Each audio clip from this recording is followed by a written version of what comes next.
of life is much better. Why is that? Because even a bad Republican or a poorly run Republican town or state is better than a Democrat-controlled city or state. That's why. Look all over the country. The depopulation of California of citizens and the increased population of illegal aliens. Look at New York's population. It's been going down for decades. Now it's going to go down big time. New Jersey, same thing. Illinois, same thing. Parts of Pennsylvania, same thing. And then these people move to places like Virginia and they vote Democrat. And they turn a red state into a blue state. Or they move to places like Georgia. They take a red state and make it a purple state. Or they go to places like Colorado from California. They turn a red state into a blue state. And on down the list. But they're not running to other cities because no Democrat-run city is a well-run city. No one-party blue city is a well-run city. Today, every single one of them is dangerous. Every single one of them is broke. Every single one of them is undermining police. Every single one of them is run by some left-wing kook. Some white, some black. And yet, we're told this is a close election. Shocking. And so the next issue is mail-in voting. It's like follow the bouncing ball. Whatever the Democrats say is what the news cycle regurgitates. Now we're told Donald Trump doesn't want to leave office under any circumstances. Donald Trump is undermining mail-in voting. Donald Trump is undermining the post office. You know who we get this from, Mr. Producer? Mitt Romney, among others. But the Democrat Party and the media. Now, common sense tells us, why in the hell would you rely on the post office for the outcome of any election? Is that wise? You know, today, and I tell you the truth about this, it happens about once a week. And I love my delivery guy. Boy, is he fast, by the way. He rings the bell, drops on it. He takes off.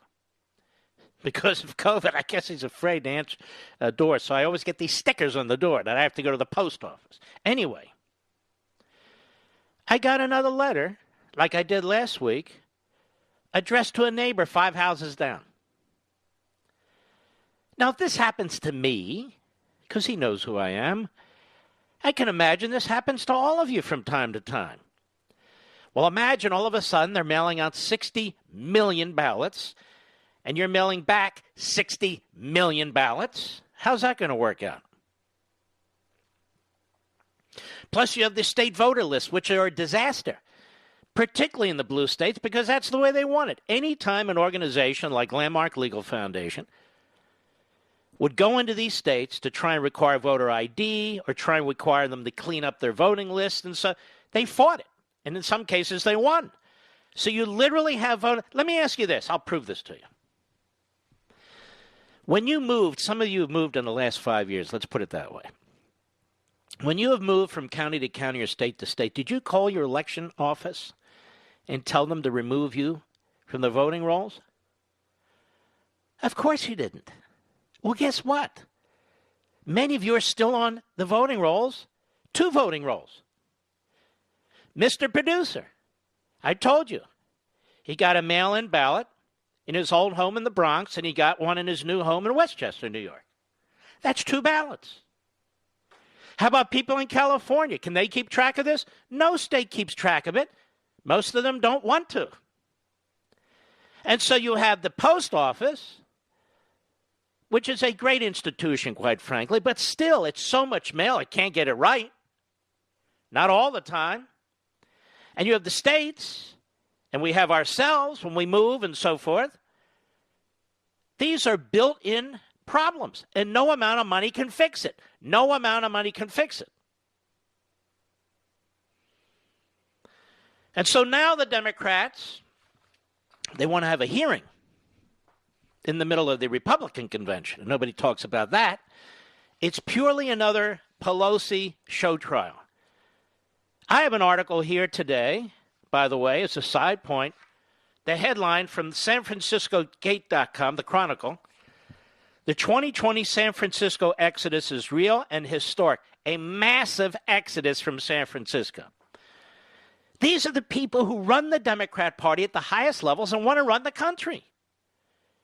They've destroyed their own cities. They've destroyed New York.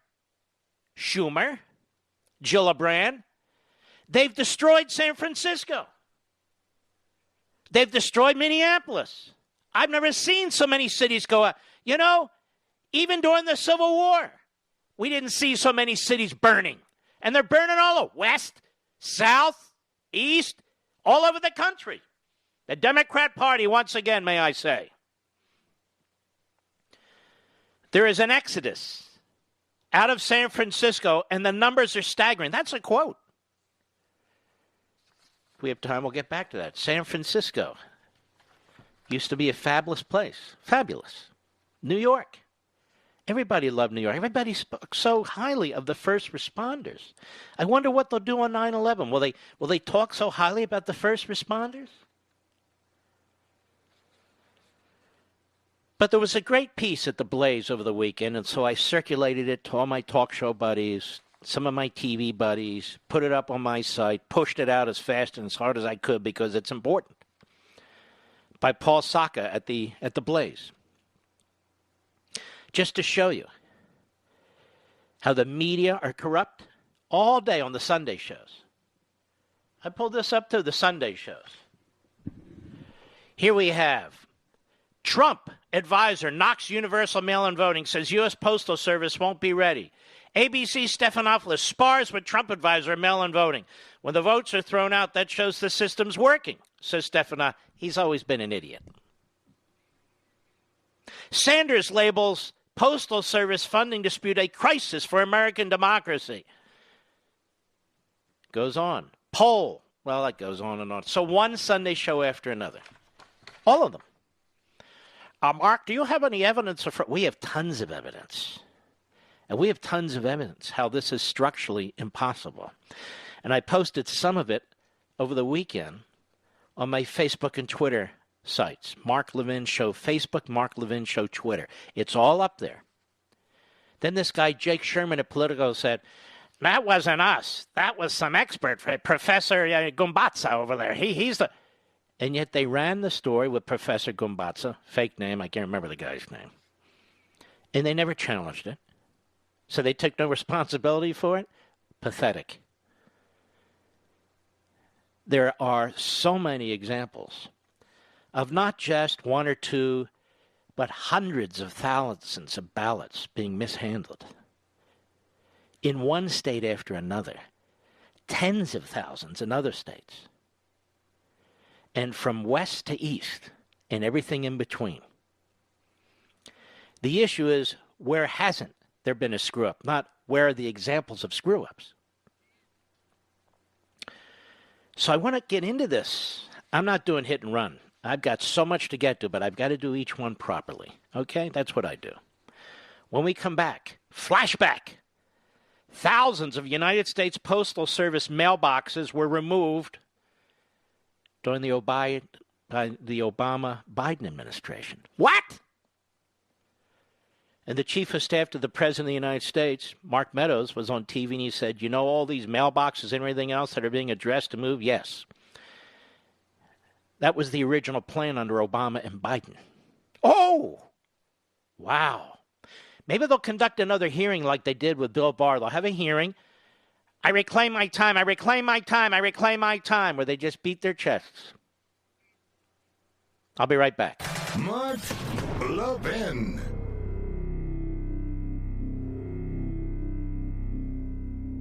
Now, I know you love freedom. How do I know that? Because you listen to my show. And my show and everything I do is all about preserving freedom and the form of government that secures it for us. It's the same with Hillsdale College, one of the very best truly liberal arts colleges in the nation. That's why I talk about them all the time, because Hillsdale is committed to pursuing truth and defending liberty. Hillsdale teaches stellar students to defend freedom, no matter what they major in, whether it's science or music or economics or business, whatever. Hillsdale teaches them how to defend liberty. And they do that for you, too, through their free monthly digest of conservative thought. It's called Imprimis. 5.4 million Americans receive Imprimis for free every month. And you, my friend and fellow freedom lover, should be reading it too. You can subscribe for free at levinforhillsdale.com, Levin for Hillsdale.com. There's no strings attached. Generous donors who want to preserve freedom for future generations make it possible for Hillsdale to send Imprimis to you for no cost every month. Start receiving and reading Imprimis so you can know how to defend the freedom you love. Go to levinforhillsdale.com, Levin for Hillsdale.com, levinforhillsdale.com.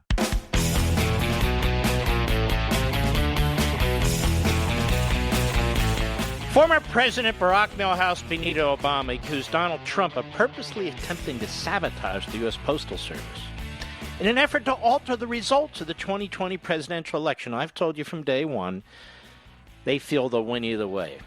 If they're losing, they'll demand recounts and so forth, and they'll claim that the president sabotaged them with the post office. If they're winning and the president takes them to court, they'll claim the president refuses to leave office. And he's a dictator. So that's the foundation. I've been telling you this for weeks. That's where they are. And then they want to overwhelm the system. That's Cloward and Piven, knowing full well the states aren't prepared, the post office isn't prepared, the rolls are a mess. Overwhelm the system and claim victory either way, win or lose. Obama. What we've seen in a way that is unique to modern political history is a president who is explicit in trying to discourage people from voting. That's sort of unheard of. Now, the unfounded accusation was immediately amplified by the media, and the conspiracy theory took hold on social media, even dimwits like Taylor Swift.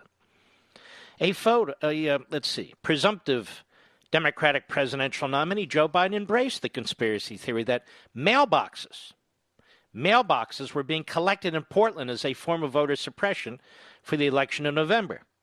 There's a photo from Portland of a truck with several USPS, United States Post Office, mailboxes in the bed. Went viral last week. They're going around literally with tractor trailers picking up mailboxes, Biden said at a viral fundraiser. You ought to go online and check out what they're doing in Oregon. I mean, it's bizarre. Now, the post office spokeswoman, Kimberly Frum, told The Hill that the removal of mailboxes is common. Historically, mailboxes have been removed for lack of use and installed in growth areas, she said.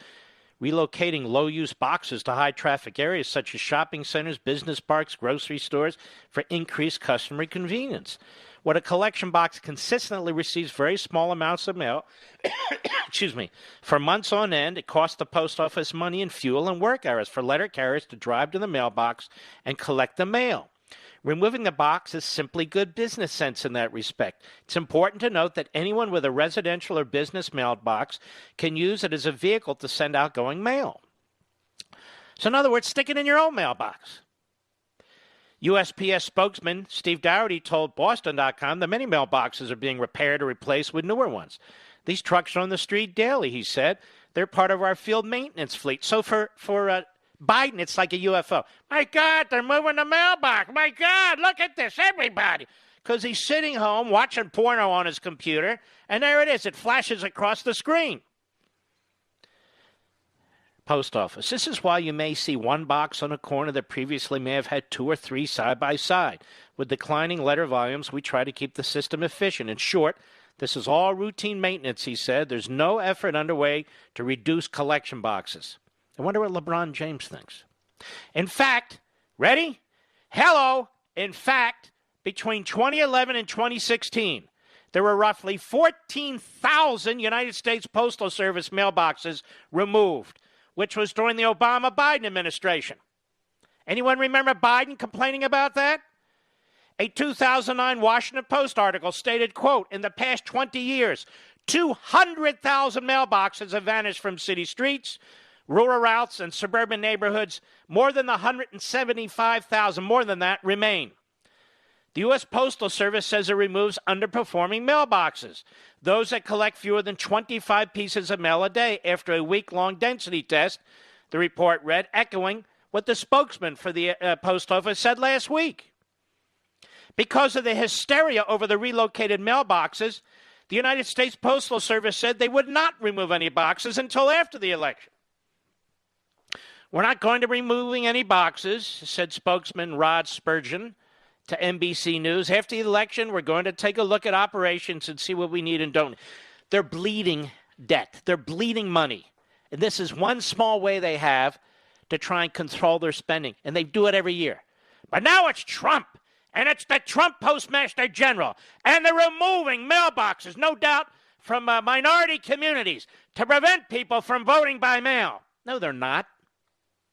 It wasn't only mailboxes that were on the chopping block during the Obama-Biden administration. Almost 3,700 post offices were targeted to be shut down. According to a 2011 Washington Post article, the U.S. Postal Service ultimately decided against closing the nearly 3,700 post offices and cut costs by reducing operating hours. Now I'm going to continue. I'm going to finish with this so you know what a bunch of jackasses and frauds these Sunday show hosts are, regurgitating Nancy Pelosi's conspiracy theories and collusion theories when absolutely nothing differently is being done at the United States Post Office to stop anyone from voting by mail. Nothing. I'll be right back.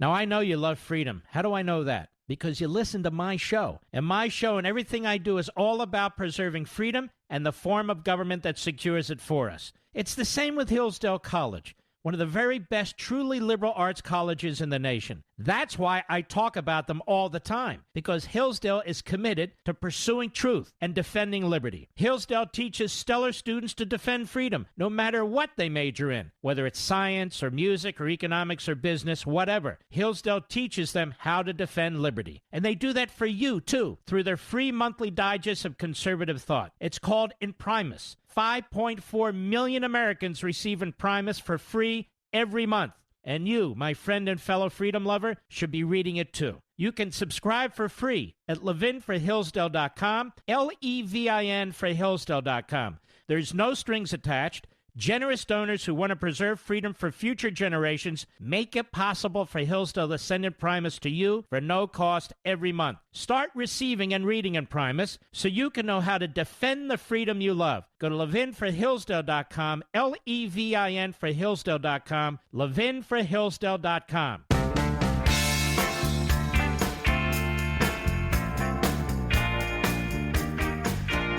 This is where Hollywood liberals come for rehab.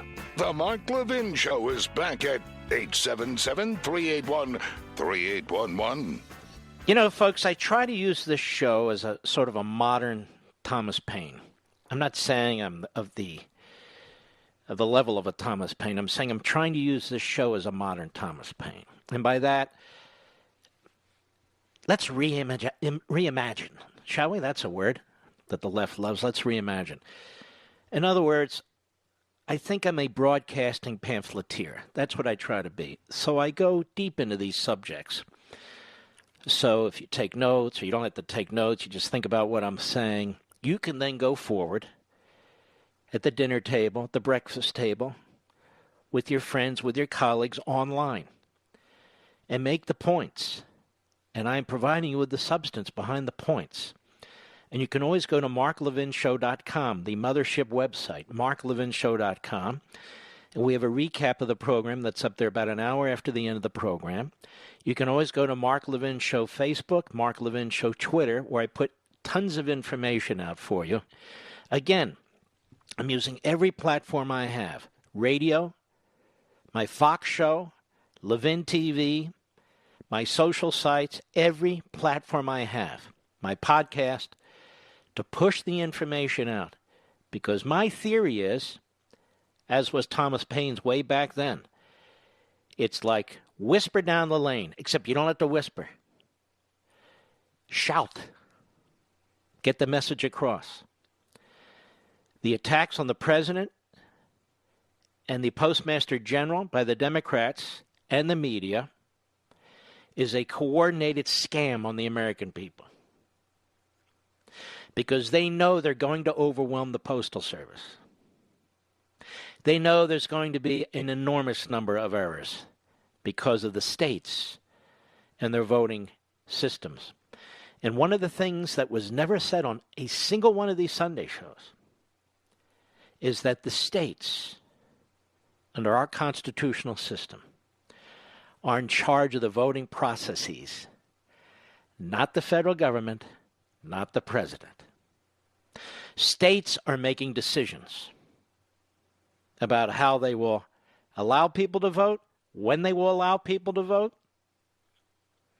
how they will count the vote, when they will count the vote. These are decisions states are all making, not the president. So the same incompetent buffoons who mismanaged so many of these states during the China virus, the same incompetent buffoons that have run up enormous, unspeakable, really, debt, whether it's pensions or other things, that now need a bailout from you and me, these are the same people who are in charge of the voting rolls. And as I said, as citizens who move from county to county or state to state,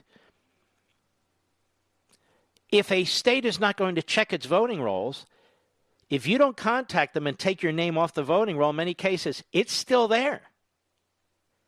And the Democrat Party knows it. And the media know it. So, of course, this would be a disaster. They say they want examples. I always hear this. We give them examples, so they ignore the examples. But the kind of massive mail-in voting we're talking about now has never been done in this country. And so we can't give them examples to the extent to which it's going to be done. But there have been warning after warning after warning by experts, by the Postal Service, by some states. We can't meet the deadlines. What do they think is going to happen on election night? And then again, I want to underscore the point so the backbenchers can regurgitate it too. It's very important. The Democrats, their narrative, their plan is win or lose, they're going to say they won. And if they lose, they're going to say they won. They've got 600 litigators lined up to sue in these little county courts. I hope the Trump administration does, or the Trump campaign. And on top of that, they have their argument. They laid the foundation that Trump said he will not leave office, when, of course, that's not what Trump said. They solely accept the outcome. Well, he wants to look at what took place, and he's warning them over and over again that the post office can't handle this. And by the way, have any of you asked $25 billion for the post office, an additional $3.5 billion for the election? What exactly is that $25 billion for? Do you know I haven't heard a single news report on what that $25 billion is for? I don't care if it's our favorite cable network or any other. I haven't heard a single explanation for about $25 billion. And what's the $3.5 billion going to do in 2.5 months? What are they going to do? If you can fix the Postal Service, quote unquote, in 2.5 months, why haven't you fixed it in 25 years? Because it's an impossibility. Honestly, the Postal Service is given an impossible job. But what about the states? What about their voter rolls? They resist cleaning them up. So even if the Postal Service sends every ballot exactly where it should go, it's a disaster. This is why you want, as much as possible, people to show up with identification and vote in person. Why? You have election judges. You have sets of eyes on the individual. You know the individual's there. Questions can be asked and answered. It's not the same with mail-in voting. It's just not. Mail-in voting. Back to the excellent Blaze piece that I circulated quite extensively. The GAO, the General Accounting Office, a government agency that provides auditing and analysis for Congress, said, the United States Postal Service financial viability continues to be high risk because it cannot fund its current level of services and the financial obligations from its revenues. Between fiscal years 2007 and 2019, it netted losses of roughly $78 billion, despite receiving approximately $18 billion each year from the American taxpayer. GAO said the United States Postal Service overall financial condition is deteriorating and unsustainable. USPS total unfunded liabilities and debt have grown to double its annual revenue, it says.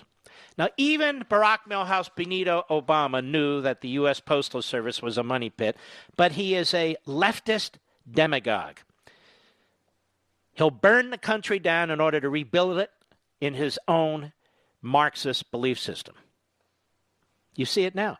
In 2016, by my calculation, that's only 4 years ago, then Barack Milhouse Benito Obama proposed the USPS slash 12,000 jobs. That was an election year. Nobody said a damn thing. In 2009, Obama compared the USPS with private mail carriers. He pointed out they were thriving while the USPS consistently struggled. Here's what he said, quote, I mean, if you think about it, UPS and FedEx are doing just fine, right? No, they are, Obama said at a town meeting in New Hampshire. It's the post office that's always having problems. The National Association of Postal Supervisors president, Ted Keating, was irked by Obama's insult and fired off a letter to the president.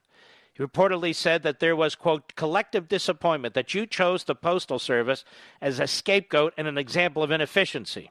Your negative references to the Postal Service without knowledge of the facts was a disservice not only to the members of our organization, but to all postal employees, Keating wrote.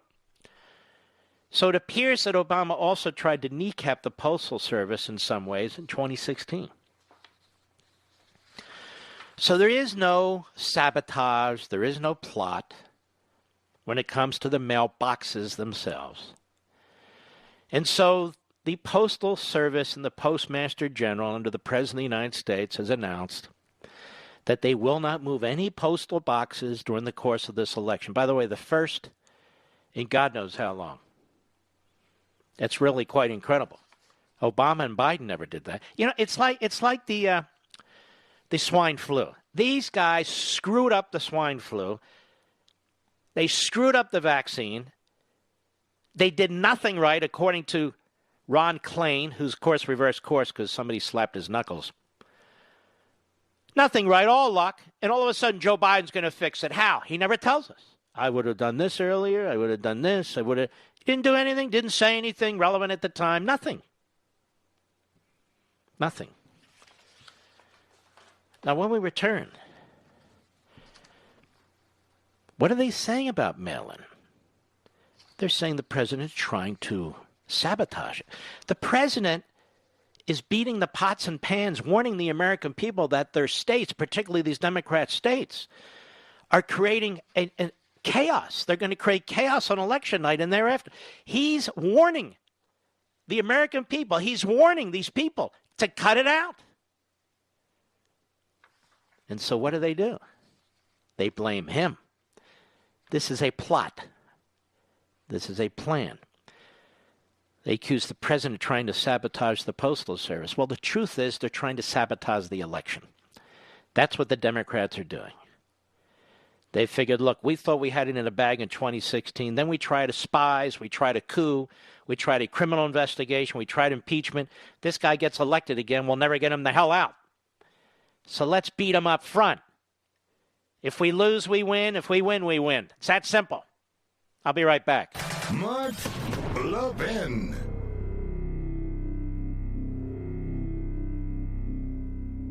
Now, I know you love freedom. How do I know that? Because you listen to my show. And my show and everything I do is all about preserving freedom and the form of government that secures it for us. It's the same with Hillsdale College. one of the very best truly liberal arts colleges in the nation. That's why I talk about them all the time, because Hillsdale is committed to pursuing truth and defending liberty. Hillsdale teaches stellar students to defend freedom, no matter what they major in, whether it's science or music or economics or business, whatever. Hillsdale teaches them how to defend liberty. And they do that for you, too, through their free monthly digest of conservative thought. It's called Imprimis. 5.4 million Americans receive Imprimis for free every month.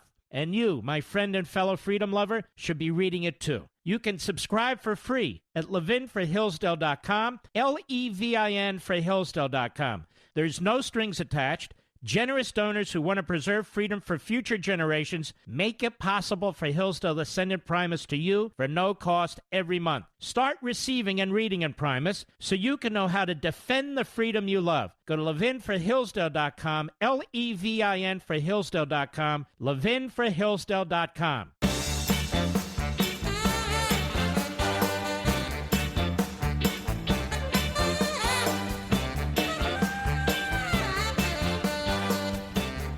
So Obama says Trump is sabotaging the election. Gore says Trump is putting his knee on the neck of American democracy. Schumer says Trump is hurting the election by slowing down the mail. Romney says, I don't know of any evidence that voting by mail would increase voter fraud. I'm not going to play all the clips. It takes too much time. And that's just the tip of the iceberg. So Nancy Pelosi is going to pull another political stunt with your tax dollars. Nobody has used the hallowed halls of the United States House of Representatives in a more abusive and political manner than Eva Pelosi. Nobody. And so she's going to hold hearings, I believe next Monday, when the Republican convention is in full swing. She's going to hold hearings to distract attention and to continue to foment these lies about Trump sabotaging the mail-in voting. Now, I want you to go to Mark Levin Show Facebook or Mark Levin Show Twitter. I want you to befriend us there or follow us there, and then I want you to look at all the examples I posted. And I barely touched it, of some of the media outlets that warned about it. CBS, we've played that for you. The Politico piece, admittedly not Politico itself because they're not smart enough or honest enough to do it. There's a piece by Fox News itself and others. Numerous pieces. There's also example after example of what's happened to ballots in state after state after state. And in the case of Pennsylvania, like other states, they're saying we can't get this done in time. Because the mailing time that Pennsylvania set up as a matter of state statute is too tight. They said we need 3 extra days. Now, it's very interesting because when Trump jokingly said we may have to put off the election, you can't put it, my God, what is he, a dictator? Pennsylvania just asked to put off the election effectively. It said we need 3 more days to get our votes counted. And the Democrats are effectively putting off the election. Listen to me, because I say these things and then they get repeated. The Democrats are effectively pushing off the election by using this tactic. So when the president jokingly talks about putting off the election because of all the chaos that's going to take place, it's the chaos created by the Democrats. And just listen to all the lies. We've had mail-in voting before, not like this. Nevada, under cover of dark, I've told you about this, pushed through a mail-in system. A system so big for the entire state, it has never done it before. The state of Washington has had a mail-in system for a long time. It said it took them 10 years to perfect it. The examples in Virginia, the examples in Nevada, the examples in California, the examples in New York, the examples in New Jersey. I just told you about Pennsylvania. It goes on and on and on. They don't care about evidence. They care about power and winning. That's it. They're the saboteurs. I'll be right back. From the Westwood One Podcast Network.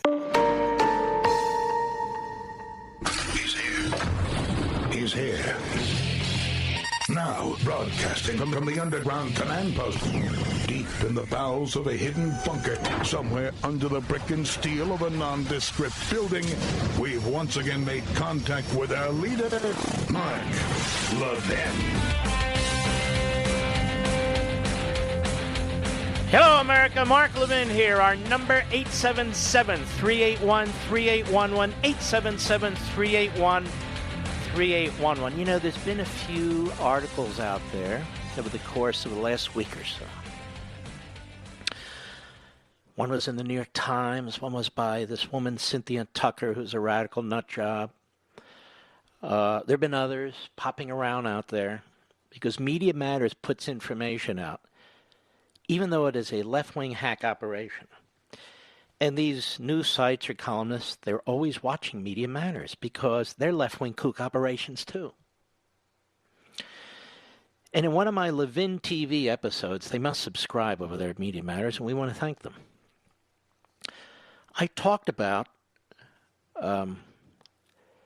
Kamala Harris's background, very innocently. That she's half Indian on her mother's side and half Jamaican on her father's side.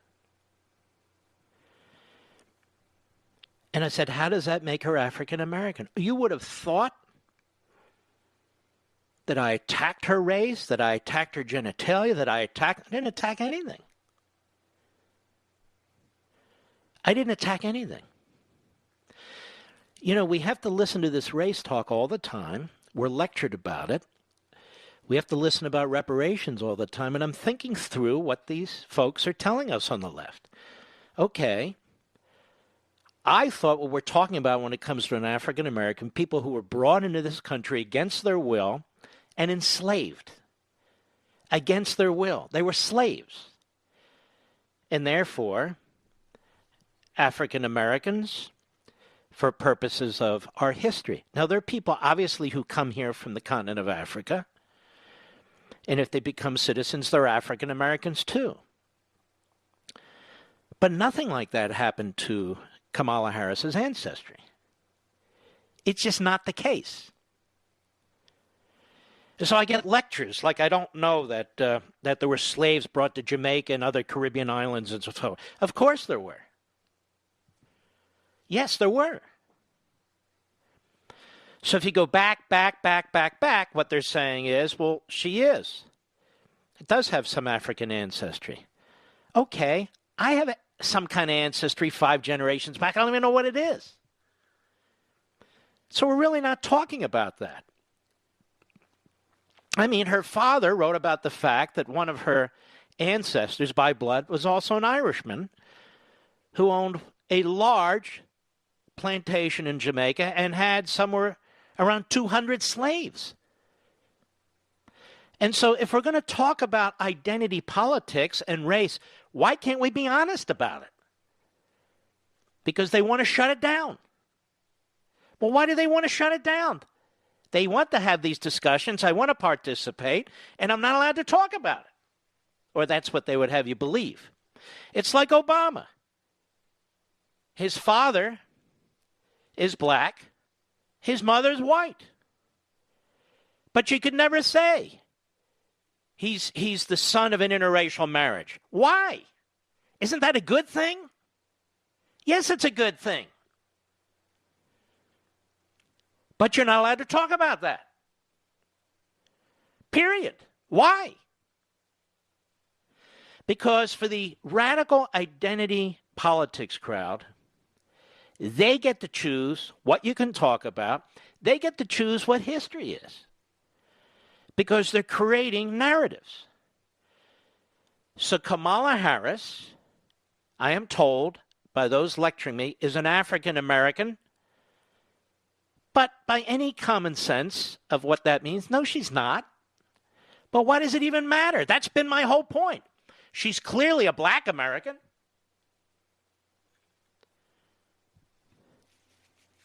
And so I repeat what I said. Not to be provocative, because I'm curious about it. I'm legitimately curious about it. If people are going to raise it all the time, I want to know more about it. but you're not allowed. And then they imply that you're attacking her race. Not attacking her race. How's that attacking her race? These are facts. And why would I attack her race? I attack her ideology. I attack her record. I never attack anybody's race. Why do I attack anybody's race? I don't even care about their race. Any more than they care about my race and my religion. And they don't on the left. So it's really bizarre to watch this. And no, I'm not going to shut up about it. The Democrat Party and their media surrogates don't get to tell me what I can say and can't say. I don't say anything about race that is untoward, that is racist. Nothing. Not a word. Nothing. And yet the left and the Democrat Party are diabolical. And their media mouthpieces are utterly diabolical.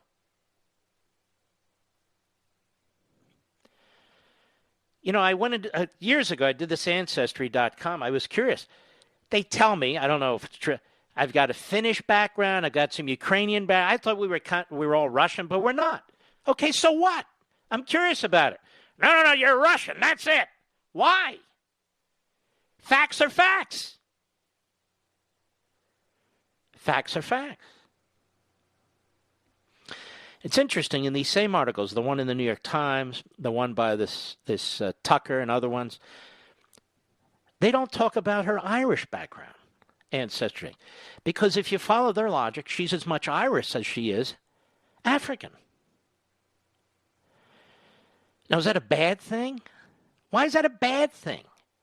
It's a fact. It's a fact.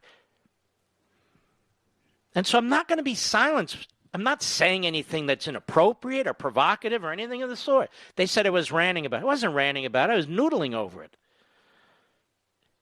I thought it was an interesting thing to noodle over. Openly. Now, speaking of Kamala Harris, she's literally brought no spike to the ticket. What do I mean? There's been no movement up for Joe Biden as a result of selecting Kamala Harris.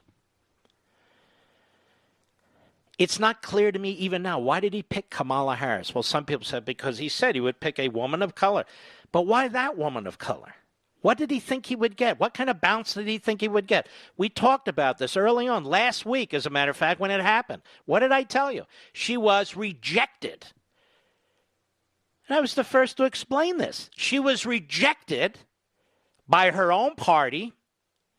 She was rejected by black Americans in the Democrat Party. She wasn't getting any significant support across the board.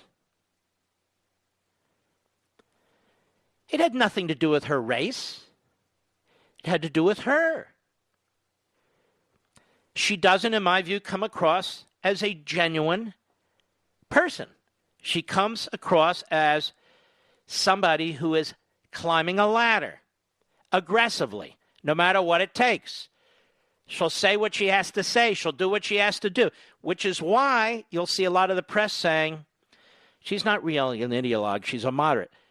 Putting aside the fact that they want you to believe she's a moderate. She's not a moderate. I went through that on Life, Liberty, and Levin last night. You cannot support the 10, 15, 20, 25 positions that she's voted on or spoken out about the 2 years or 2.5 years she's been in the Senate or running for president and be called a moderate by any means when you are the most leftist candidate on a national ticket in American history. Major party ticket. Major party ticket.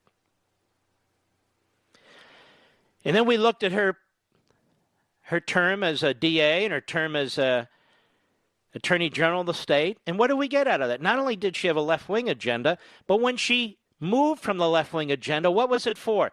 It was to reward her friends and punish her enemies, political. To reward her political friends and punish her political enemies. Why? Because she wanted to run for the Senate. And now she embraces all this left-wing stuff. Why? She wanted to be president. But it's not an attractive record. And it's not resulting in any kind of bump for Joe Biden. This is a fact. It's not resulting in a big bump in his own party. Because she was rejected resoundingly, overwhelmingly by her own party. She was rejected in South Carolina, which has a huge black population. She was rejected by the number 3 in the House leadership, James Clyburn, who backed Biden in South Carolina. Because let's face it, he's a party hack more than anything else. It's just the way it is. But that's what he did. So even he wouldn't support her.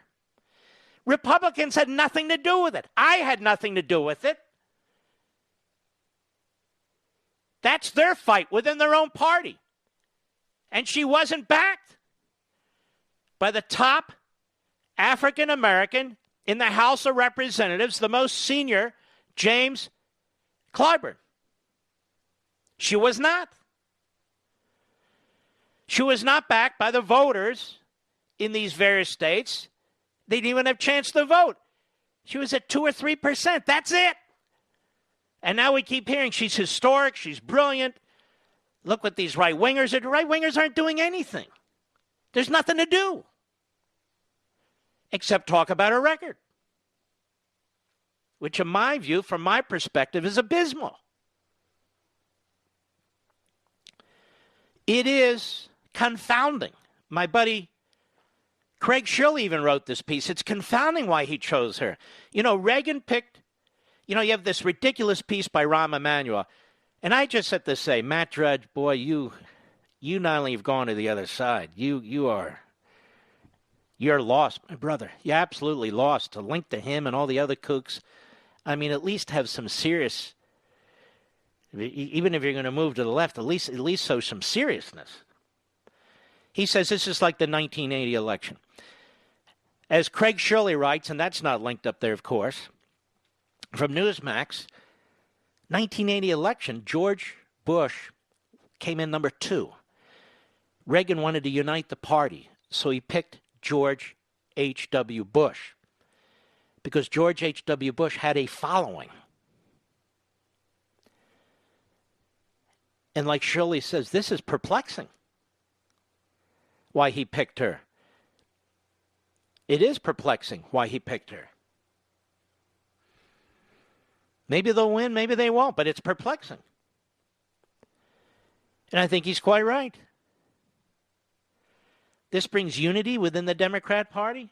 I don't even know what that means. They say we're running on unity. Well, they have unity with the rioters. They have unity with Antifa and Black Lives Matter. Black Lives Matter caught on tape the other day. I want the Washington Compost to know this. Beating the living crap out of a truck driver who crashed because he was trying to avoid them and not hit them. So he gets out of the car. He's trying to say, settle down. And all. And they just beat him to a pulp. That's your Black Lives Matter. That wasn't Antifa. That was Black Lives Matter. But people are getting sick and tired of it. Did you see the Sturgis motorcyclists? Other areas of the country, they're not putting up with it. They're simply not putting up with it. And they're not. I'm not going to put up with it.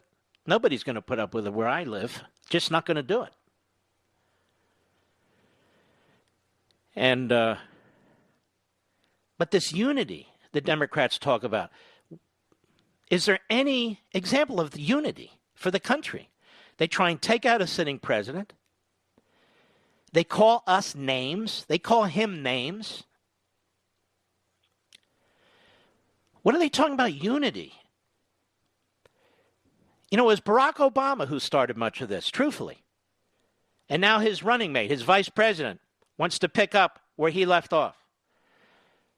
It was Barack Obama who truly could have been not just the first black president, but the first truly great modern president. No. Who could have brought together Democrats and Republicans, black. No, he chose to be a community activist. But in all truthfulness, the Biden, Harris, Bernie Sanders agenda makes Barack Obama look like a moderate. That's how radical this is. That's just how crazy ass this is. But they're going to unite us. Unite us around what? Their agenda? Unite us around what? Their voters who are rioting? Their friends at Antifa and Black Lives Matter? Nobody's uniting around them. Unite us around what? Redistribution of wealth? Taking away private health care from 160 million Americans? Destroying the suburbs with central government control over zoning and schools and everything else? Unite us around what exactly? Massive tax increases? Wealth taxes? I don't think so. I'll be right back. Mark Levin.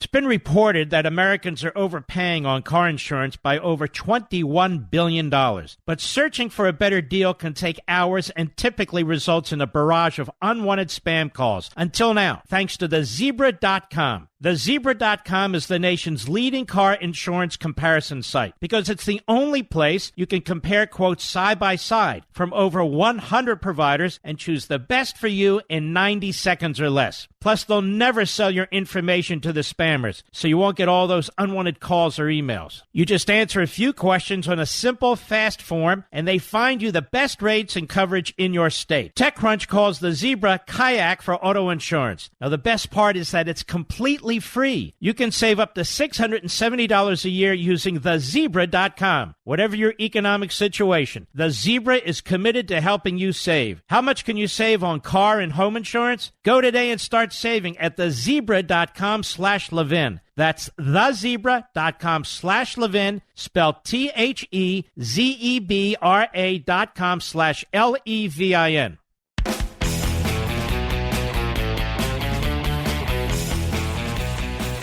We have some really great calls. I'm not kidding. We're going to take after the bottom of the hour, so hang tight, callers and listeners. Now, this is from the Associated Press. The U.S. Postal Service is warning states coast to coast that it cannot guarantee all ballots cast by mail for the November election will arrive in time to be counted, even if mailed by state deadlines, raising the possibility that millions of voters could be disenfranchised. Now, knowing this going forward, the Democrats blame Trump. There's nobody to blame. You know, the Democrats are in love with centralized big government. But when it doesn't work, they don't look in the mirror. They want more of it. More of it. And so the Postal Service is warning, and correctly so, about a looming disaster. So what do the blue states do? They double down because they want a looming disaster to become an actual disaster. And, of course, the press turns on Trump. What are you doing? You're trying to suppress and oppress the vote? You're trying to, sabotage the election? They just regurgitate and burp up what the Democrats are saying. Every single time, whether it's Russia collusion, whatever it is. Do you have proof? It's the Postal Service saying this. Do you have proof that Donald Trump ordered mailboxes to be removed? Yet you regurgitate that crap all Sunday long. All Sunday long. We can't trust you, you damn corrupt media frauds. We can't trust you. You're liars. You're fools. You've chosen a side. You've chosen a side. And there's very few of you who are any good. Very few. And fewer by the day. When I came across this Blaze article about the post office stuff, I sent it to a few news people that I know. I said, you really need to tell your newsroom that these are the facts. Why do you keep talking about Trump having mailboxes removed? And you know the answer I got, particularly one who I thought was a friend. You know the answer I got from him, Mr. Producer? Nothing. Didn't even acknowledge it. So I washed my hands of him. I'll be right back.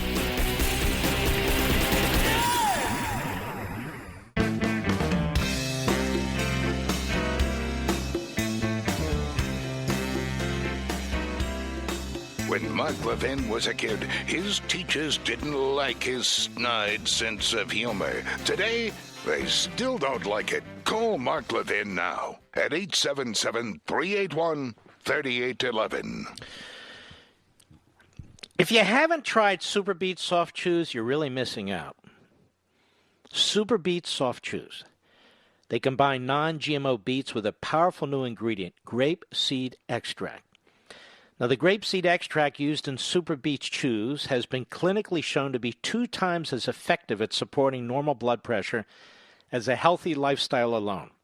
Better blood pressure means more energy, the way nature intended, without the jittery caffeine or stimulants. And now you can take just 2 delicious chews a day, anytime, anywhere, to get the blood pressure support you need and the energy you want. So do what I did. Support your heart health with delicious Super Beets Chews. They really taste great. You're going to want to eat more too a day, but no. You got to stick to the rules. Get your Super Beets Chews today at levinsbeets.com. That's all plural. Levins, Levins, Beets, Beets.com. One word. Levinsbeets.com. And when you buy 2 bags, they'll throw in that 3rd one for free. Have you tried it yet? I'm thinking about it. No, go ahead and do it. You know what distinguishes the successful from the unsuccessful? They do things. Jump in and get it. That's levinsbeets.com, Levinsbeets.com, levinsbeets.com. You're going to love these Super Beets Soft Chews, and they're very, very healthy for you. So I strongly recommend them. And we're going to get to our callers, but look at this from the Daily Mail. Actually, the Daily Mail is a pretty damn good newspaper. Better than almost every one in the United States. Hollywood's apocalypse now. Rich and famous are fleeing in droves as liberal politics and coronavirus turn city of dreams into cesspit plagued by junkies and violent criminals. San Francisco, Los Angeles, every single damn major Democrat-run city is collapsing. And Biden and Harris and the media want you to vote for Democrats in the Senate. Democrats uphold Speaker Pelosi's position. Democrats, Biden and Harris in the White House. Are we truly suicidal? Are we truly a nation of political suicidal people? I cannot believe it. Could the choice be more clear? No. And these fools in Hollywood, they will leave, they will go somewhere else, and they will vote Democrat, and they will do fundraisers, just like the fools in professional sports. Same damn thing. Their voting installs one left-wing Democrat after another. You have never seen anything like this in your life, and neither have I. What's going on in our country in the last 5 or 6 months. Trump has nothing to do with it. Trump doesn't run any of these cities. None of them. He doesn't run any of the police forces. None of them. And they're trying to distract you and me and blame him. How appalling. The party that has done this to this country and its leadership, which either celebrates it and supports it or is silent, which is the same as supporting it, needs to be sent a forceful, overwhelming, crushing response in the election. Crushing. Not eke out a victory. A massive, overwhelming victory. And in the face of this, you have these Republics like Kasich and Whitman and others who immediately abandoned their president. These people have always been fools. They've used Republicans to get into office, and then they use us. Romney's a perfect example. Whatever Trump supports, Romney opposes. He's a very sick man, this Romney. Very sick and confused. What's happening here, this Cloward and Pivens, is this is called disruption politics. Let me repeat that for the liberal slow listeners. It's called disruption politics. It's called normalizing disruption and normalizing collective protest. I'm telling you, I'm reading their playbook. I've been reading their playbook, whether it's Cloward and Pivens, whether it's Alinsky. There's others that none of you have heard of before, and I'll make you familiar with them in the months and years ahead, but particularly the months ahead. I know these so-called thinkers and scholars who are behind these things. And what's happening is, under our system, we have what's called freedom of mobility, where people can get up and leave. That's the genius of federalism. But that's why they want to take over the suburbs or the non-cities. They control the cities. Now they want to control everything else from Washington, D.C. It's nothing to do with race. They will throw up race as tear gas in the face of anybody who wants to confront them intellectually. They now want to take over the suburbs or the non-metropolitan city areas and do exactly the same thing to the suburbs that encircle a city and to the suburbs that encircle the inner suburbs. That's their plan. That was Obama's plan on the way out.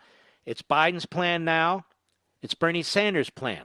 So you don't have what's called mobility. That is, you can move wherever the hell you want to, but you cannot escape them.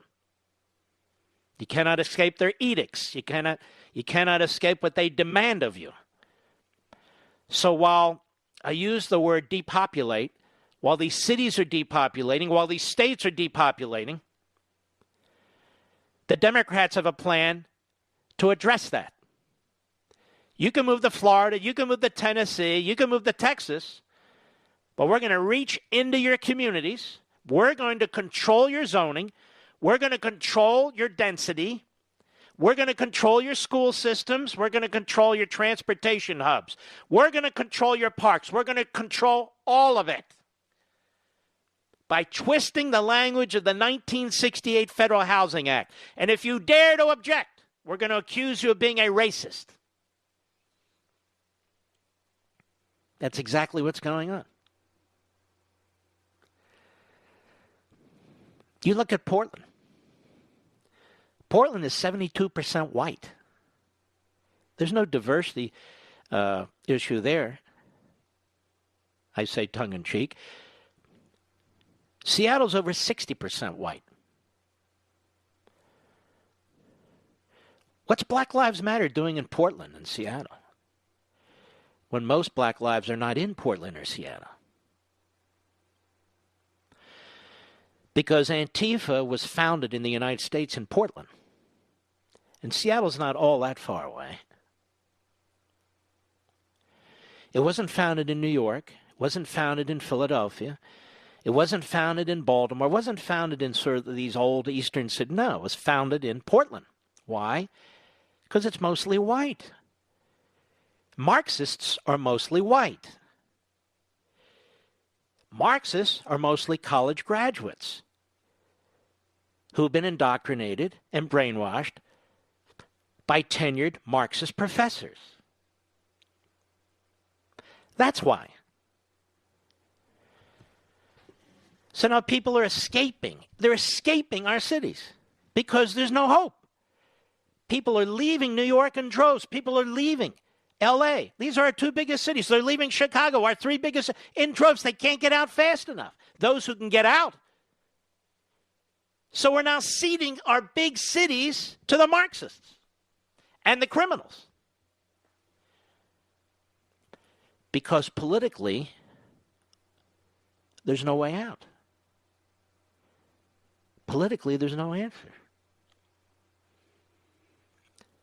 Some people have been there for multiple generations. I know many people in New York. They've been there. They don't want to leave. They have to leave. They hate to leave, but they have to leave. Same with Los Angeles. Same with California generally. They want to do to the United States what they've done to these cities, and you can see it even more broadly. They want to do to the United States what they've done to California. And when they do it to the whole country, there'll be nowhere to go. Unless you want to leave your country. There'll be nowhere to go. This is exactly what so many tremendous historical figures and even modern figures have said. If we're conquered in this country, we will be conquered from within. And I want you to think about something else I've mentioned a few times, but probably need to emphasize. While all this is going on internally in the United States, Communist China's on the move. They've now conquered Hong Kong. They're looking at Taiwan. If Donald Trump is not president in the next election, they will take over the South China Sea. $5.5 trillion of commerce goes through the South China Sea. They will move as fast as they can to grab as much as they can. Ports, airfields, third world countries, they will do everything and anything they can. And we will cease to be the number one superpower that we are. I am not kidding. As we get weaker and weaker from within, our enemies get stronger and stronger from without. When people say this is a crucial election, they don't even understand how crucial it is. It's not just the survivability of our country. That would be worse. That would be bad enough. It's our enemies are going to be on the rise. And when our enemies are on the rise and we're on the decline, that creates provocation.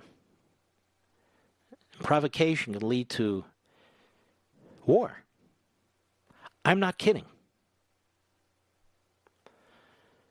I'll be right back. Mark Levin.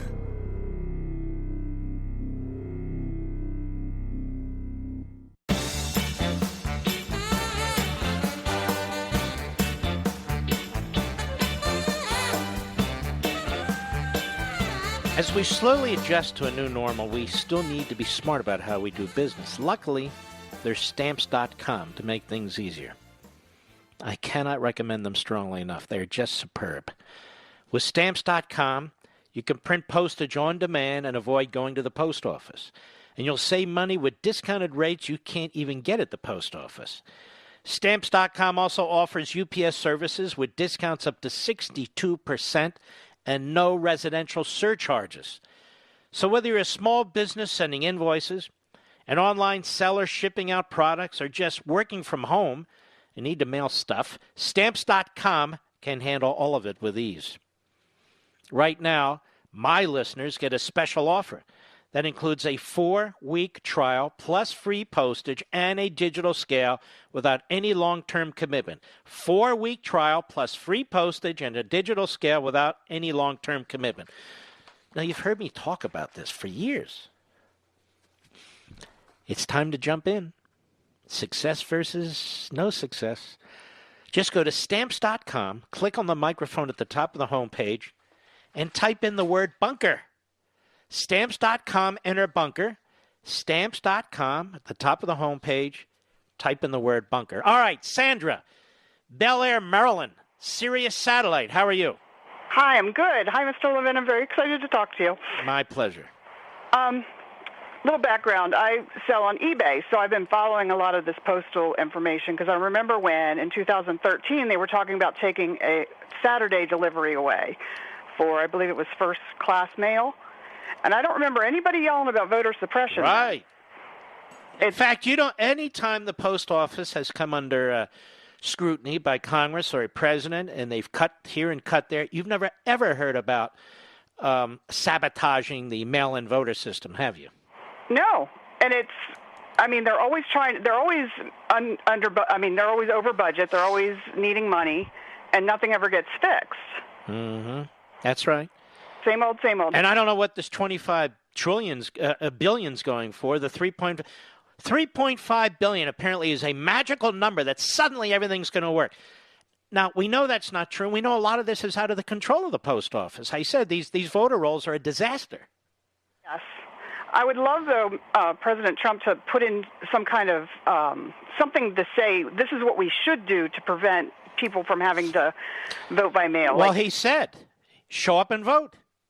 Yeah. In person. How do you get bread? How do you what? How do you buy bread? In person. You go to the store and you buy your bread. Yeah. Okay. You go to the voting place and you vote. Yeah. All right, Sandra. Yep, go ahead. A voter card for me in Pennsylvania, in a state that I've never lived in a house I've never lived in, under my maiden name, which I haven't had for 27 Let me tell years. you know what's amazing? Everyone has an example of this, or getting somebody else's letter. Can you imagine all of a sudden flooding 60 million of these into the system? Yeah, it's crazy. That's exactly what's intended. Thank you, Sandra. Let's go to Rich, Westchester, New York, the great WABC. Rich, how are you, sir? Great, thanks. Go right ahead, please.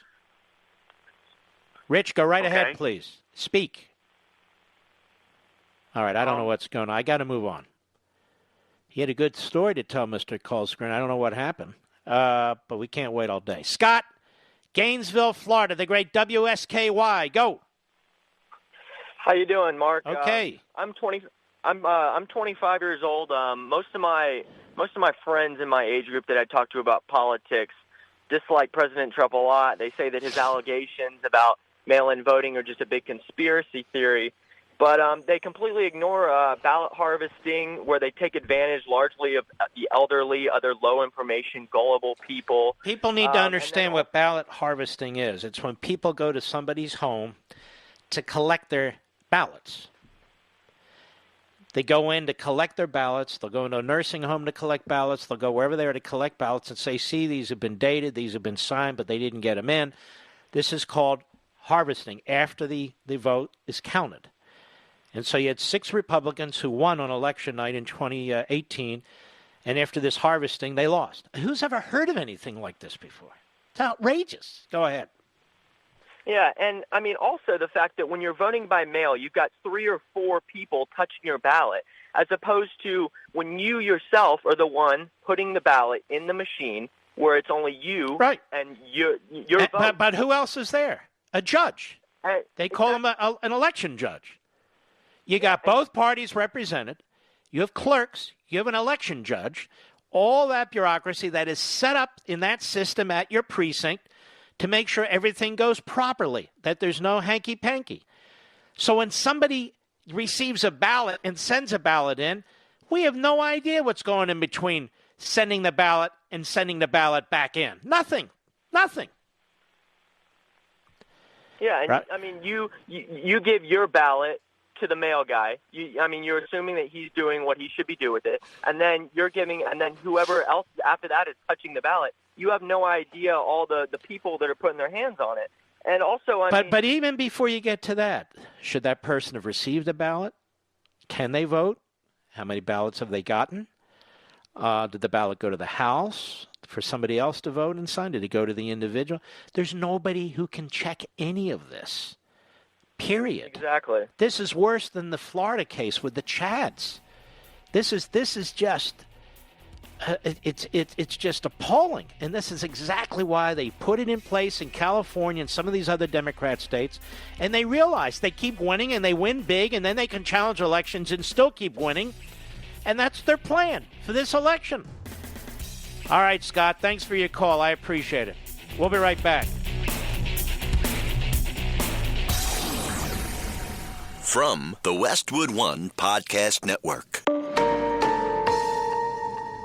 Ladies and gentlemen, this final hour of the podcast is sponsored exclusively by AMAC, the Association of Mature American Citizens. Now over 2 million conservative members strong, AMAC believes in and stands up for the values that we care about: faith, family, and freedom. Thank you for listening, and please support AMAC. And you can become a member at amac.us/join.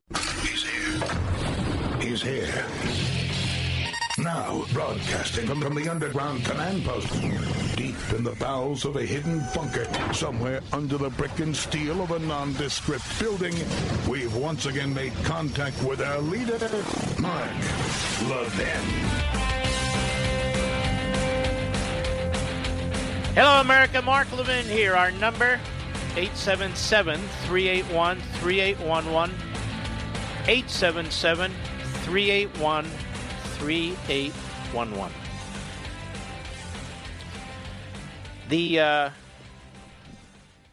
the violence, the rioting, the beatings that you're seeing,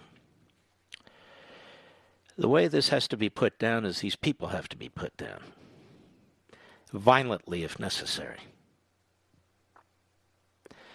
Violently if necessary.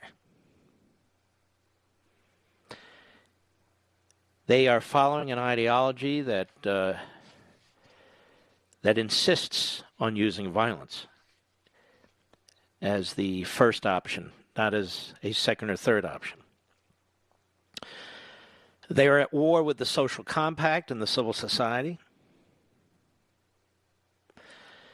They believe in using race, so-called class, as justifications for their violence. They believe they are in a struggle. And so the constant talk about systemic racism, white supremacy, white privilege. They believe that their job is to disrupt. And they have a voice in the Democrat Party now. And this is why this election is so crucial. They're trying to, believe it or not, normalize their violence, normalize their propaganda,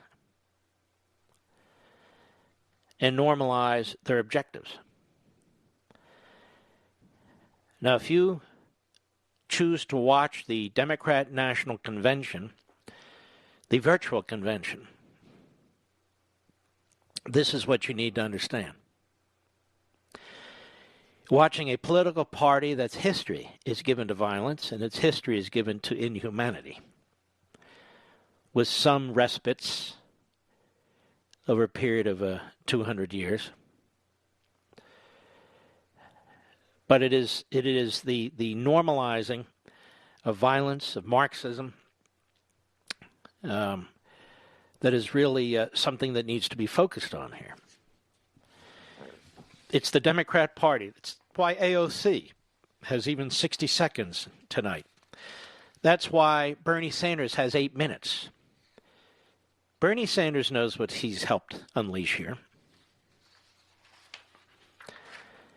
The Democrat Party says they want to promote unity. Ladies and gentlemen, I've told you over and over again, the Democrat Party actually wants to do the opposite of what it says. That's the nature of the Democrat Party. There is a low-life reprobate who got elected to Congress from Massachusetts. Her name is Ayanna Pressley. She was on MSNBC on Saturday. She's part of the, what do they call them? I forget. Part of the squad. Very cool. She's part of the squad, you know. And here's what she said on MSNBC. Cut 12, go. I'm looking to the public. You know, this is as much about public outcry and organizing and mobilizing and applying pressure so that this GOP-led Senate and that these governors that continue to carry water for this administration, putting the American peoples in harm's way, turning a deaf ear to the needs of our families and our communities, hold them accountable. Well, make the phone call, send the email, show up. You know, there needs to be unrest in the streets for as long as there's unrest in our lives. And unfortunately, there's plenty to go around. So, first of all, in the old days, nobody like this would get elected. But today, many people like this are getting elected. They serve in the United States Congress, and they're promoting violence. Violence, unrest in the streets. For as long as there's unrest in our lives, and unfortunately there's plenty to go around. Can you name one Democrat who has denounced this? Has the putative nominee for the Democrat presidential office, has he repudiated this? Nothing. Kamala Harris, no, she embraces Black Lives Matter. CNN, no. Levin embraced Antifa. People must understand what's going on here. To innocent Americans, people who've done nothing to anybody, you have a mob that's pulling them out of their trucks, pulling them out of their cars, attacking them and beating them. Have you heard Al Sharpton denounce this? LeBron James? Have you heard them? How many sportscasters on ESPN, whatever the race, how many sportscasters have denounced this? Have you heard any?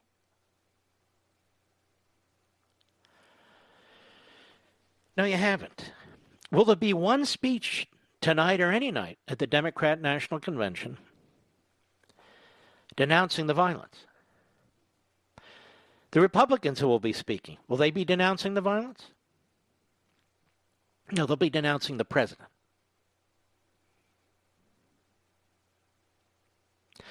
I want you to listen to her again, Representative Ayanna Pressley. Part of the new group of progressives, you know. Part of the squad. Cut 12, go. I'm looking to the public. You know, this is as much about public outcry and organizing and mobilizing and applying pressure so that this GOP-led Senate and that these governors that continue to carry water for this administration, putting the American peoples in harm's way, turning a deaf ear to the needs of our families and our communities, hold them accountable. Well, make the phone call, send the email, show up. You know, there needs to be unrest in the streets for as long as there's unrest in our lives. And unfortunately, there's plenty to go around. Really? There is plenty to go around. So if people who strongly disagree with you and the mobs that you support, should they bring unrest to the streets? Should they go to your house? Should they go to Pelosi's winery? Should they go there with Molotov cocktails and guns and knives and spears and bricks, frozen water bottles, hard-boiled eggs? Is that what we should do? Because we know where you all live too. Is that what we should do? I'm just curious. Is it just a one-sided thing? That's okay? What does the media think? What do they think?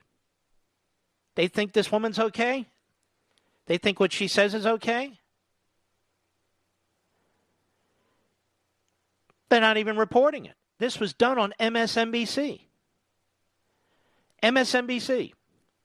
Does MSNBC think it's okay? I'm not talking about neo-Nazis and Klansmen, but they think that people who have an opposite political view, an opposite life view, that are capitalists, who love the country, who love American history, who will not take a knee, should they take to the streets too? Should they be violent? Should they go up to the homes of Democrat representatives and senators? Biden's place, and I don't know. Should they drag people out of their cars with whom they disagree and beat them to a pulp? And will you call that mostly peaceful? Will the George Soros prosecutors lay off them too? And refuse to charge them too? You know, the country's coming to a boiling point. The country's coming to a boiling point. I'm not provoking anything. I'm watching this, and I'm wondering. People aren't going to put up with this forever. They're just not going to do it. It's not going to happen. It's not going to happen. Not if this continues.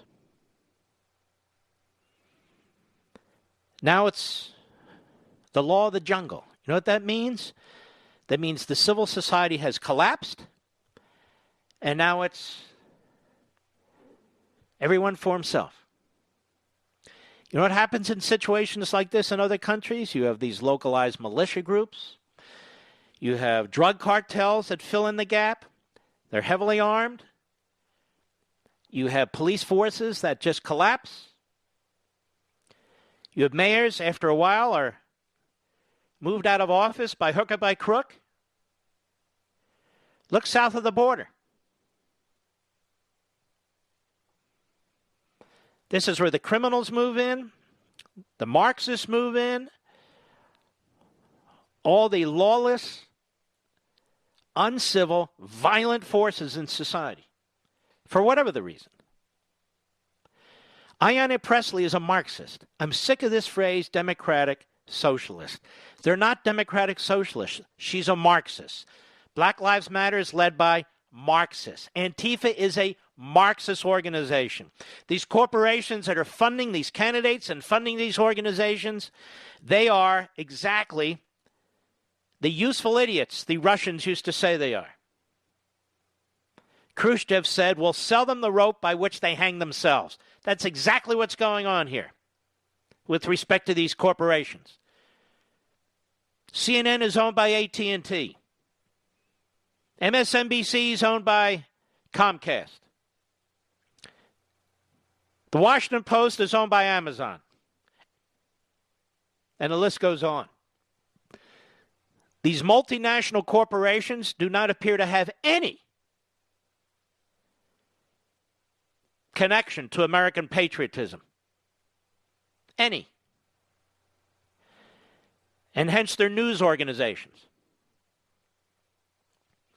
If we had news organizations that reported on Antifa, reported on Black Lives Matter, how they're getting their funding, if we had these news organizations that were in the middle of these riots in Portland and Seattle, all these places, every day reporting on what's taking place, giving it to the American people, the Democrats would lose overwhelmingly. They'd get slaughtered at this election. The American people would insist that the National Guard be called out and put this down. And I pray and hope that this president is reelected and that he triggers the Insurrection Act. I don't give a damn what these ex-generals have to say. They decided to leave the public policy forum. That's their damn problem. I could care less what Mad Dog says or Kelly says. These men are part of the problem. They tied the president's hands. They threw in with the left. Again, to settle scores. Generals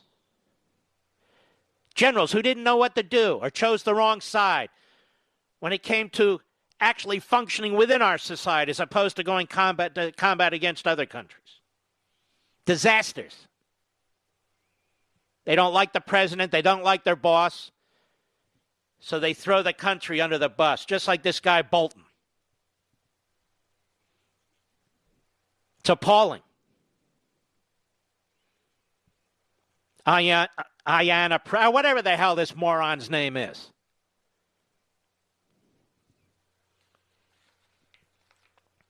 One last time, cut 12, go. I'm looking to the public.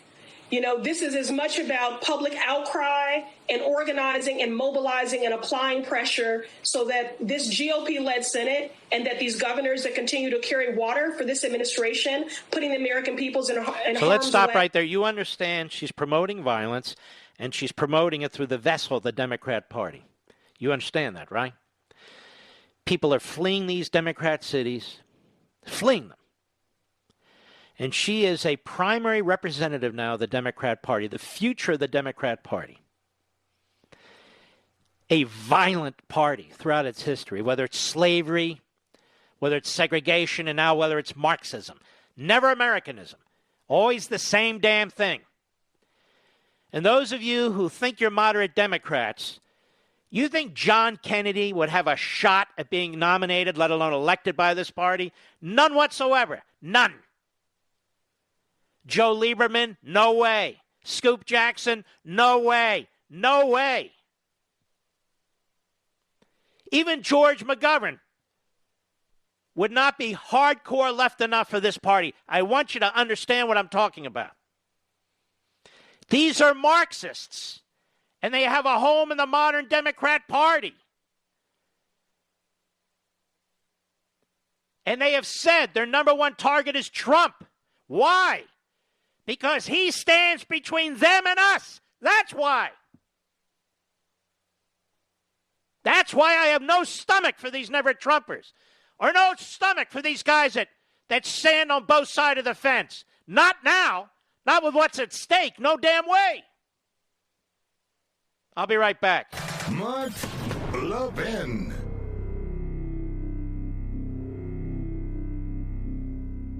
AMAC, the Association of Mature American Citizens, is one of the fastest-growing organizations in America, now over 2 million conservative members strong, and I'm one of them. AMAC believes in and stands up for the values that we constitutional conservatives care about. More than talk, AMAC fights. A full-time presence in Washington, AMAC pushes back against reckless spending, disasters like Medicare for All, and the expanding reach of the federal government. And beyond advocacy, joining AMAC gives you access to a wealth of benefits and discounts, including special member-only rates on car insurance, travel discounts, cell phone plans, and a hell of a lot more. And if that's not enough, you'll get AMAC's bi-monthly magazine, full of insightful articles on issues that matter to most of us, we conservatives. As I said, I'm an AMAC member, and you should be too. Join today at amac.us. That's AMAC.us.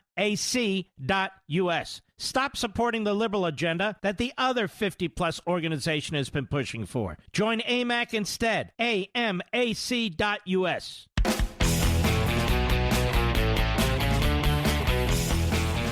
All right. Let us go to Terry, Charleston, South Carolina, the great WTMA. Go. Yes, I'm a former election commissioner of a small town outside of Charleston, South Carolina, and my question is, why doesn't anybody demand that we obey our federal law requiring a purging of the rolls? It's a federal law. We're requiring a purging of voting rolls every 2 years when we have congressional elections. I'll tell you why. I used to be president of a group called Landmark Legal Foundation. I'm now chairman, but I'm not involved in the operation. It's a fantastic group. And there are other groups that go into these states and demand that they follow federal law. And they refuse. And so you're involved in litigation that takes years. Years. That's why. Well, Mark, what can we do to remedy this? Don't give me what can we do, Mark, like I'm Solomon, the King Solomon, and everybody's going, what can we do about it? I don't know what we can do about it other than make sure we vote and make sure our vote counts and make sure we turn out an overwhelming number so it doesn't matter. So they just choose not to follow the law.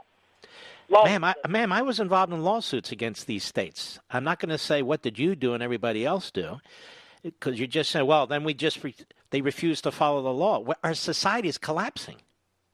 I understand that. Okay, so what I'm saying is, I tell you, I think this campaign better get a lot of lawyers ready to litigate in every one of these counties, because that's going to take place. But I don't have simple answers to this. If there were simple answers to it, I wouldn't be behind this microphone. I'd be instituting them right now. Well, God bless you for what you do behind that microphone. Well, I'm sorry. It's just very frustrating, isn't it, Terry? It is. It's as frustrating as you know what. Yes, it is. We're losing our country, and people are so stupid they don't understand what's going on. Don't they even we have computer. Aren't they seeing what's going on in these cities? I can't believe people who don't live in these cities, suburbs, rural, aren't overwhelmed. It ought to be 60% for Trump. 60%. If you want anarchy, murder, and mayhem, go vote for Joe Biden. Damn right. If you want law and order and prosperity, vote for Donald Trump, for God's sake. Here's what I honestly believe. I believe if he gets reelected, he'll have the ability to put down these riots. I really do. Because right now, they're all sitting on the edge of their chairs, ready to call him a dictator and a fascist and all the rest of it. Terry, thank you for your call. I'm frustrated too, folks. I really am. And I'll be right back.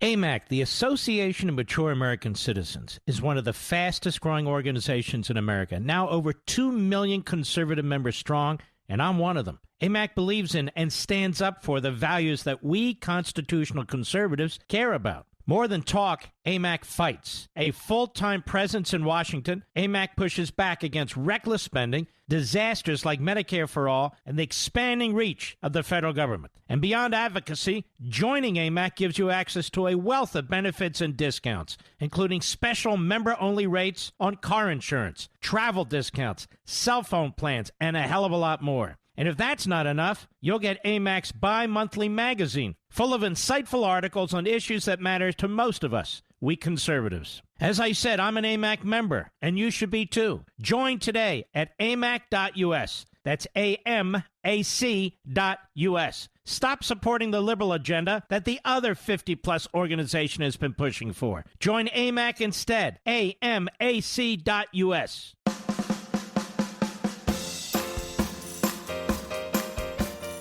Mark Levin, America's passionately cerebral voice. Talk with that voice now. 877-381-3811. I would, just a friendly suggestion, if people are going to use the research that's done by one of our, or several of our outstanding news organizations, whether it's the Blaze or other organizations, the Daily Caller, the Daily Wire, why don't you give them credit? I mean, the Blaze piece was pretty much just used word for word, Mr. Producer, on television, and they never mentioned them. Of course, I mention every source that I use, and I not only mention them, I put them on my website, so you folks can share in the benefit of the knowledge of somebody who's actually done some hard work on this stuff. I'm not talking about me. I'm talking about the original source. This is what we teach our kids. This is what they teach you in law school. This is what they teach you as an author, why you have all these endnotes and footnotes and so forth. It's just not right. So kudos to the Blaze and other organizations. They really dug into this mailbox story and demonstrated what a fraud it is. And I spent, when did I see it? It was either late last night or early this morning, sending it everywhere to friends of mine, news, well, one who didn't even respond.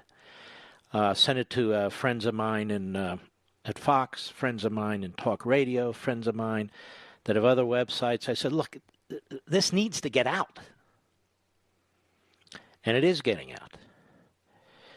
But you have people who are toiling in the shadows, who are working hard, are not famous, they're not well known.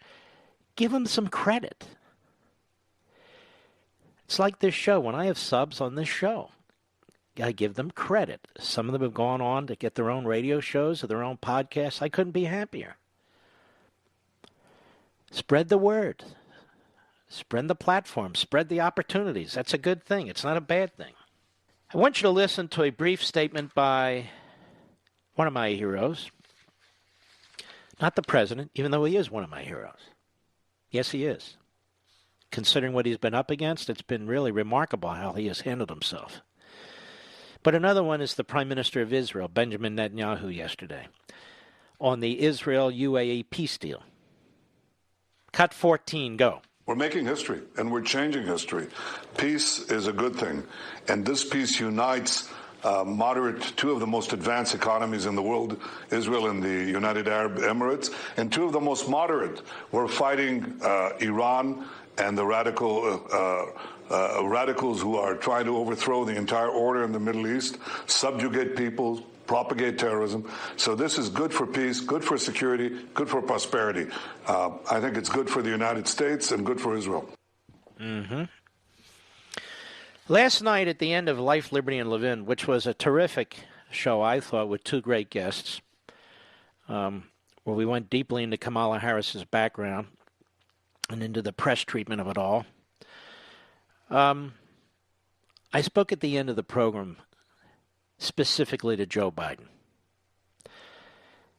And it got quite a reaction from many of you, but many of you probably didn't hear it either. Let me play this for you. It's only a couple minutes. And here's what I had to say. Cut 15, go. Welcome back, America. I want to close the program this way. I've watched Joe Biden's career for a long time. He's a character assassin. I saw what he did to Bob Bork. I saw what he did to Clarence Thomas. And now I see what he's trying to do to the President of the United States. So I have this message for Joe Biden. I heard and watched what you said the other day when you were standing with Kamala Harris. And you dropped the name Adolf Hitler.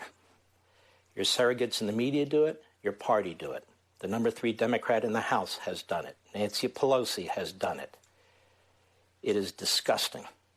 You're very careful about what you say to African Americans, to Latinos. You're very careful about what you say to Muslims. But apparently, Adolf Hitler, that's okay. As a Jew, it's not okay. Do you understand he exterminated half of the Jews on the face of the planet? That he gassed them?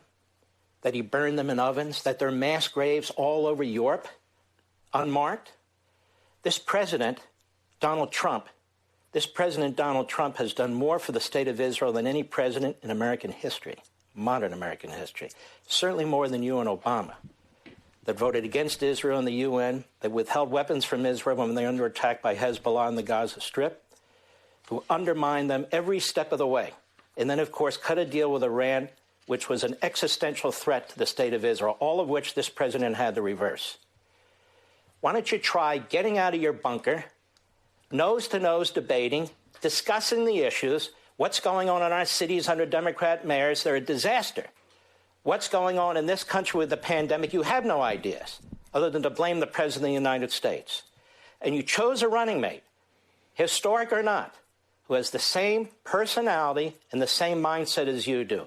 Thin on substance, thin on accomplishments, but very, very nasty in the way she talks about other people and is prepared to destroy them. No, you need to run a campaign on substance. You need to get out of your basement and act like a presidential candidate. If we can do it in our grocery stores and we can do it in our Walmarts, then you can do it as a candidate for President of the United States. Got it? And that was my closing comment. And when I do Life, Liberty at Levin, I say a closing comment for the program as I think about everything that's been said. It's not written down. I just do it at the end of the program, having thought about what we had discussed during the course of the program. So it's not written down. There's no cue cards, nothing of the sort. I just do it. But I also want to emphasize the beginning of that program, when I talked about the real Kamala Harris as a United States Senator. Cut 16, go. First of all, let's take a quick look at her record since she's been a United States Senator. And I want you to think, as I go through this list that I made today, each and every one of these items, how radical it is and how wrenching it would be to our society. She is farther left than 97% of the Democrats in the United States Senate. She is left of avowed Marxist, democratic socialist, Bernie Sanders. She's not moderate. She's not a pragmatist like the New York Times and the others are trying to tell you. She would decriminalize illegal immigration. Decriminalize illegal immigration. She rejects a physical wall on the southern border. She compared the Immigration and Customs Enforcement Service, the men and women in federal law enforcement who, once people come here illegally, they commit crimes and other things, they try and get them and deport them. She compared them to the Ku Klux Klan. She believes in government-run health care for illegal aliens. Imagine what that will do to health care. She believes in the elimination of private health care. Many of you have private health care. Many of you have private health care through your employer or through your union. That means 160 million people would lose their health care. She is a co-sponsor with AOC of the Green New Deal. What is the Green New Deal? To put it simply, it started in Europe. It is a socialist attack on capitalism. It would affect everything from automobiles and homes, heating and air conditioning, the kind of paint you use, everything the federal government will regulate. Everything. In other words, it's a war on capitalism. She wants to attack energy independence after all these decades, where we're finally free of foreign countries and blackmail from OPEC and all the rest of it because of American ingenuity and the hard work of the American people. She wants to eventually eliminate, in short order, coal, oil, natural gas, all fossil fuels, and eliminate fracking. She wants to repeal the president's tax cuts for the middle class. She wants to massively increase taxes on all Americans. She supports infanticide, and even more, she believes you, the American taxpayer, regardless of your religion, regardless of your moral views, that you should pay for it. Abortion on demand, abortion as late as is demanded. She believes the federal government should have to approve any state law that seeks to regulate abortion in any way before a state could actually implement it. She wants to ban what are today legal firearms by executive order in clear violation of the Second Amendment. She wants massive new regulations across the board. She supports Joe Biden's war on the suburbs, Obama's war on the suburbs, where the Housing and Urban Development would basically decide all issues for the suburbs, where libraries would be, how many schools there are, whether you can have single-family homes, and on and on and on. She has said that she supports, if necessary, quote unquote, the packing of the United States Supreme Court. And she believes in eliminating the filibuster. Now, any one of these things would be destructive to our constitutional system, to our economic system, to your liberty, and to your community. Any one of these things. Does that sound like a pragmatic moderate to you, ladies and gentlemen? That sounds like the most extremist, radical politician ever to run for high office in the United States of America. Now I'm back live. I hope you're thinking about these things. I know you are, but I hope your neighbors and your family members and your colleagues and your coworkers are. The Democrats are absolutely off the edge. They are they're not violent like their paramilitary Antifa and Black Lives Matter. But they've just brought that rioting and that violence into our institutions now. Remember what I said. Remember what I said about Cloward and Piven. They talk about disruption, the politics of disruption, and normalizing collective protest. And what they mean by that is normalizing riots. Normalizing riots. That's exactly what's taking place. And then they talk about unity. They want to bring unity because Trump doesn't. Ladies and gentlemen, Trump is standing up against them. He's standing up against them. He's standing between us and them. When they talk about unity, you want nothing to do with their unity. Unity in what? The destruction of America? Unity in what? The brainwashing of our kindergarten students? Whether it's a sexual agenda or a racial agenda or a political agenda? Unity for what? Open borders? Unity for what? Leftist, activist professors being placed on the Supreme Court, an expanded Supreme Court, which you populate with leftists because you eliminate the filibuster rule? Is that what they want us to have unity with? Unity with what? Their war on the cops? Their war on the suburbs? Ladies and gentlemen, this is a party out of control. These are people out of control. Everything's up for grabs as far as they're concerned. They're not going to be bound by constitutional norms because they don't accept the fact that the Constitution even exists. They hate the people who wrote it. They hate the people who ratified it. George Washington's monument was attacked the other day in one of these cities. They've attacked Abraham Lincoln. Who the hell are these people? They think they're so moral. They think they're so right. I think they need to be in prison. That's where they need to be. And in the right time and in the right place, and God willing, that's exactly where they'll be.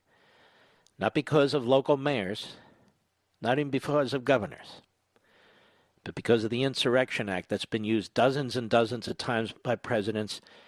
It's called the Insurrection Act. In other words, there's an insurrection taking place.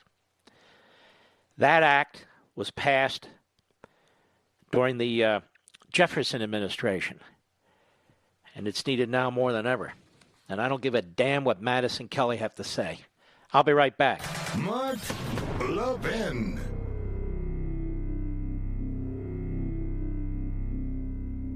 AMAC, the Association of Mature American Citizens, is one of the fastest growing organizations in America. Now over 2 million conservative members strong, and I'm one of them. AMAC believes in and stands up for the values that we constitutional conservatives care about. More than talk, AMAC fights. A full-time presence in Washington, AMAC pushes back against reckless spending, disasters like Medicare for All, and the expanding reach of the federal government. And beyond advocacy, joining AMAC gives you access to a wealth of benefits and discounts, including special member-only rates on car insurance, travel discounts, cell phone plans, and a hell of a lot more. And if that's not enough, you'll get AMAC's bi-monthly magazine, full of insightful articles on issues that matter to most of us, we conservatives. As I said, I'm an AMAC member, and you should be too. Join today at amac.us. That's AMAC.us. Stop supporting the liberal agenda that the other 50-plus organization has been pushing for. Join AMAC instead. AMAC.us.